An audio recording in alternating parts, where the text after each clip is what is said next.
नमस्कार दोस्तों, मैं सचिन सिंह गौर आपका अपने YouTube मंच पे स्वागत करता हूं। पिछले 10 साल में बीजेपी ने यदि किसी एक समाज या समुदाय को सबसे ज्यादा साधने की कोशिश की है तो वो है जाट समाज। उपराष्ट्रपति इस समय हमारे जाट हैं जगदीप धनखड़ जी। उत्तर प्रदेश के प्रदेश अध्यक्ष भूपेंद्र चौधरी जाट हैं। इसके अलावा डॉक्टर सत्यपाल मलिक जो कि अभी विद्रोही हो गए हैं, उन्हें गवर्नर बनाया भाजपा ने।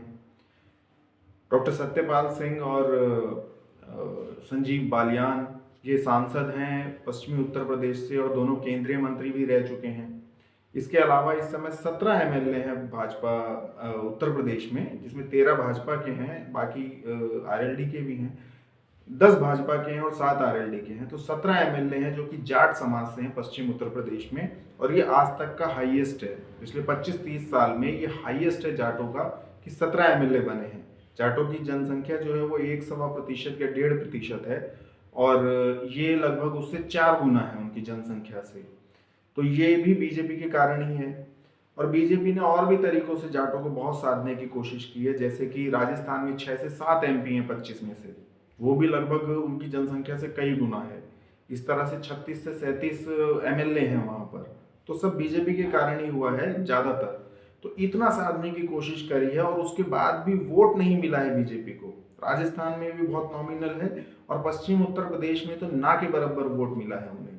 और ये इससे ही सिद्ध होता है कि भाजपा के पास संजीव बालियान हैं, सत्यपाल सिंह हैं, सत्यपाल मलिक भी थे, इसके अलावा कई एमएलए वो बना चुके हैं। उसके बाद भी उन्हें आरएलडी से समझौता करने की बात करनी पड़ रही है, जयंत चौधरी के साथ जाना पड़ रहा है या जाने की सोचनी पड़ रही है। तो इससे सिद्ध है कि जाट वोट उन्हें नहीं मिलता है। ये अलग बात है कि बीजेपी और बीजेपी के जाट नेता ये भ्रम फैलाते हैं कि बीजेपी को बड़ी संख्या में जाट वोट मिल रहा है। और पिछली बार भी जो ये कैराना के उपचुनाव हुए थे, उसमें अमित शाह ने घर घर जाकर के वोट के लिए अपील करी थी, उसके बाद भी वोट नहीं मिले। तो इससे सिद्ध है कि बीजेपी को जाटों का वोट नहीं मिलता है और वो सबसे ज्यादा साधने की कोशिश भी उन्होंने जाटों को ही की है। अब देखिए, ये जो समझौते की बात चल रही है जयंत चौधरी से, इसमें भी कितनी सारी शर्तें या कहिए किस तरीके से नवाजने की कोशिश कर रही है बीजेपी जयंत चौधरी को। अगर ये समझौता होता है तो लगभग 4 से 5 लोकसभा की सीट उन्हें दी जाएंगी लड़ने के लिए। इसके अलावा उन्हें केंद्रीय मंत्रिमंडल में मंत्री पद दिया जाएगा। इसके अलावा उनके 2 एमएलए जो हैं वो उत्तर प्रदेश की राज्य सरकार में मंत्री बनेंगे। और इसके अलावा बात चल रही है कि चौधरी चरण सिंह जो कि उनके दादाजी थे, उनको भारत रत्न भी शायद दे दिया जाए। तो मतलब और कुल 4 से 5 या 7 सीटें हैं जिन पर आरएलडी का प्रभाव है या उनके समुदाय का प्रभाव है।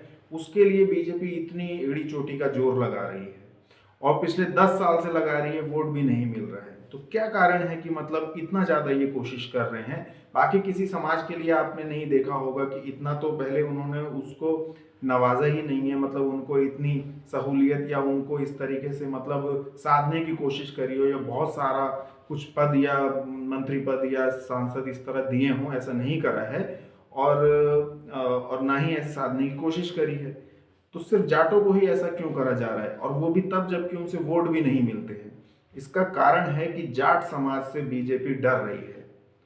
उसका कारण है कि अभी तक किसी भी समाज ने या किसी भी तरीके से इस सरकार के प्रति 10 साल में कोई आंदोलन नहीं हुआ, कोई कहीं विरोध के स्वर भी नहीं उठे हैं, और उठे हैं तो दबा दिए गए हैं।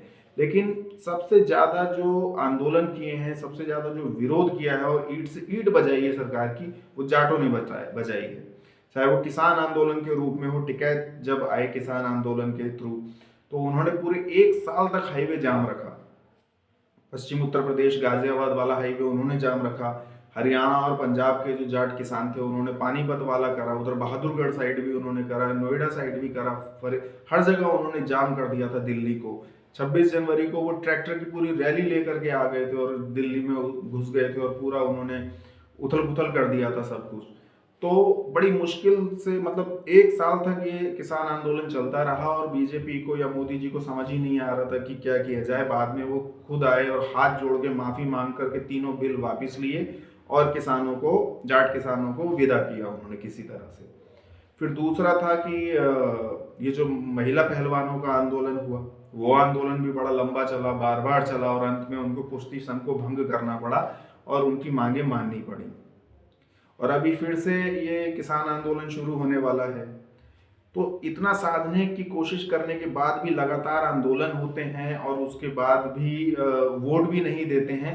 तो यही एक डर है जो कि बीजेपी में है इस समय जाटों को लेकर के, और उसी कारण से वो डर रहे हैं और किसी भी तरह उन्हें साधने की कोशिश कर रहे हैं। और मतलब आरएलडी बहुत छोटी पार्टी है, बहुत छोटे एरिया में उसका प्रभाव है, उनका जो समाज है वो भी कुछ ही जिलों तक है, उसके बाद भी इतनी साधने की कोशिश की जा रही है, इतने ऑफर दिए जा रहे हैं, लुभावने ऑफर दिए जा रहे हैं।